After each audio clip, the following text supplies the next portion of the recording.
நாம் வந்து நல்லா உழைக்கணும் அப்படின்னா, நல்லா செலவழிக்கவும் செய்யணும்.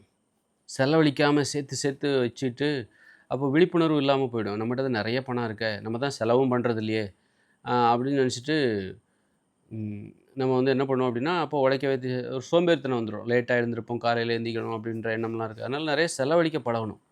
அதே நேரத்தில சேமிப்புங்கிறது ஒரு பாதுகாப்பு. ஆ அம் சேமிப்பு என்பது ஒரு பாதுகாப்பு. அதே நேரத்தில செலவும் பண்ணிடணும். ஒரு ஒரு ஒரு சதவீதத்த சேமிக்கணும். அப்புறம் செலவழிப்பதற்காக தான் சம்பாதிக்கிறோம். அந்த செலவழிக்கவும் செய்யணும். செலவழிப்பது தேவைகள பூர்த்தி செய்யாம, நீ வந்து சேமிச்சுட்டு இருக்கக்கூடாது. உனது தேவைகளை பூர்த்தி செய்ய வேண்டும். அதற்காக நீ செலவழிக்கணும். ச தேவைகளை பெறுவதற்காக தான் நம்ம சம்பாதிக்கிறோம். சேமிப்பதற்காக சம்பாதிக்கவில்லை. ஆனா சேமிப்பு என்பது ஒரு பகுதி.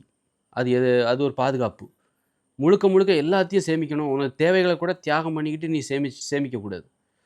சேமிப்பது என்பது ஒரு பகுதி. ஒரு 10 உனது வருமானத்தில் ஒரு 10% 20% சேமிக்கணும். மீதி இத செலவு பண்ணணும். உனது தேவைகளை பெறுவதற்காக. அ அப்படி செலவு பண்ணும்போது பிறருக்காக, உனது நண்பர்களுக்காக, உறவினர்களுக்காக, குடும்பத்திற்காக, தேவைகளை பூர்த்தி செய்வதற்காக செலவு பண்ணும்போது, நம்ம என்ன ஆகும் அப்படின்னா, சம்பாதிக்கணும், அதற்காக நம்ம உழைக்கணும், சோம்பேறித்தனம் என்பது வராது. சோம்பேறித்தனம் என்பது வரவே வராது. தேவைகள கூட பூர்த்தி செய்யாம சேர்த்துக்கிட்டே போயிட்டுருக்கோம் அப்படிங்கும்போது, நம்ம வாழ்க்கை ரொம்ப பாதுகாப்பா இருக்குன்னு நெனச்சுட்டு, நாம ஏன் நமது தேவைகள கூட நம்ம பூர்த்தி பண்றது கிடையாது. அப்படி இருக்கும்போது, நாம ஏன் வந்து உழைக்கணும், ஓடி ஓடி உழைக்கணும் அப்படின்ற மாரிலாம் சோம்பேறித்தனம் வந்துரும்.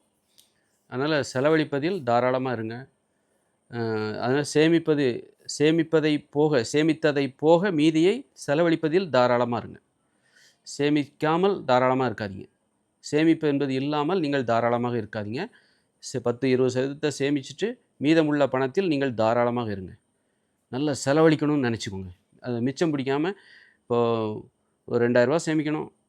ஒரு ரூ. 8000 செலவு பண்ணணும் அப்டின்னா, அத செலவு பண்றதுக்கு தாராளமா இருங்க. செலவு பண்ணி முடிச்சுருங்க. கடன் வாங்கக்கூடாது. கடனும் வாங்கக்கூடாது. ம அதாவது முழுக்க முழுக்கவும் சேமிக்கக்கூடாது.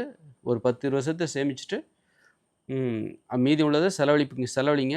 ஓவரா செலவழிச்சு கடன் வாங்கிறாதீங்க. உங்க சேமிப்புல கை வைக்கிற மாரி நீங்க செலவழிக்கக்கூடாது. உங்க சேமிப்புல கை வைக்கிற அளவுக்கு உங்களுடைய செலவழிப்பு இருக்கக்கூடாது. அதேமாரி கடன் வாங்குற அளவுக்கும் இருக்கக்கூடாது. உங்க சேமிப்புல கை வச்சீங்கன்னா, கடைசில நீங்க கடன் தான் வாங்கணும். உங்க சேமிப்பு காலியாயிடும். அப்புறம் நீங்க கடன் வாங்குவீங்க. அதனால ஒரு கட்டுப்பாட்டிற்குள் இருந்து கொண்டு தாராளமாக செலவழியுங்கள். கடன் வாங்கக்கூடாது. இந்த பக்கம் போனா கடன் வாங்கக்கூடாது. இந்த பக்கம் போனா நம்ம சேமிப்புல கை வைக்கக்கூடாது. இதற்கு இடைப்பட்ட பணத்தில் தாராளமா செலவழிங்க. ஒரு மாதத்தில் நாம் இவ்வளவு செலவழிக்க வேண்டும். அப்படின்னு தேவைகள கரெக்ட்டா பூர்த்தி பண்ணிட்டு, பிறருக்காக, நண்பர்களுக்காக, குடும்பத்திற்காக இப்படி ஒரு வாழ்க்கை. இது உங்களுக்கு விழிப்புணர்வை தரும். சோம்பேறித்தனத்த போக்கும். சோம்பேறித்தனத்த ரொம்ப ஓவரா செலவழிக்கிற வேண்டிய விஷயத்துக்கு கூட செலவழிக்காம சேர்த்து சேர்த்து வச்சுக்கிட்டீங்கன்னா, நீங்க ஒரு சோம்பேறி ஆகுறதுக்கு கூட வாய்ப்பு இருக்கு. நம்மகிட்ட தான் நெறைய பணம் இருக்கு. நாம எதுக்கு ஓடி ஓடி உழைக்கணும்? நமக்கு பயமே இல்லாம போயிரும். எதிர்காலத்த பத்தின பயம், எதுவுமே ஒரு சவால் என்பது இல்லாம போயிரும்.